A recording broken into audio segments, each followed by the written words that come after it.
Vienna, Austria. The city is a living monument to centuries of European history and heritage.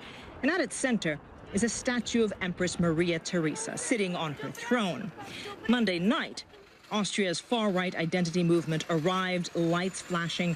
They used a crane to hoist a giant black niqab, the Islamic face veil, onto the statue. And they pinned this sign: Islamization, no thanks, it reads. My generation was never asked if we want this massive immigration and if we want Islamization and this population replacement in your country. 27-year-old Martin Sellner is a veteran of the identity movement, posting frequent YouTube videos and wearing colorful T-shirts he designs himself with slogans like Europa Nostra or Our Europe. He met us at a typically Viennese cafe. My biggest fear is that at some point demographics could kill democracy. So you're not a white supremacist? Or no, not at all. Not at all. I think we're just patriots. I think the problem is not people. The problem is a system.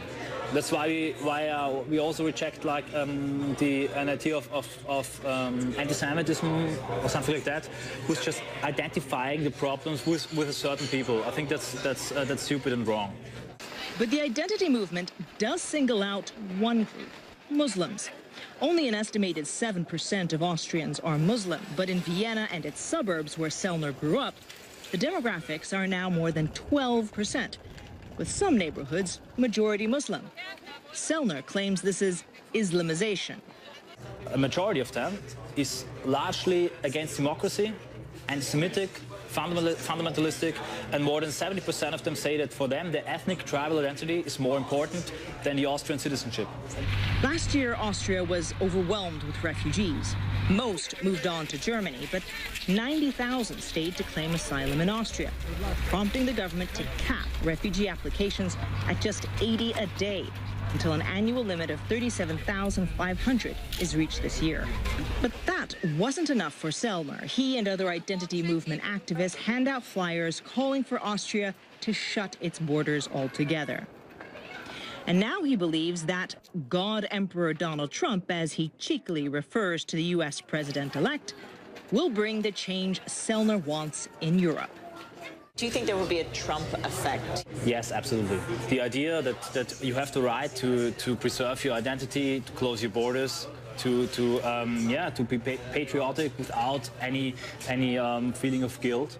But cultural blends do have their benefits. I think it's possible to have different ethnic communities.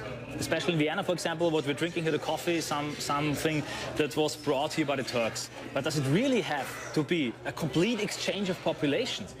Vienna's famous Café Melange is an equal balance of black coffee and creamy milk foam. It seems for Sellner that blend is fine for drinking.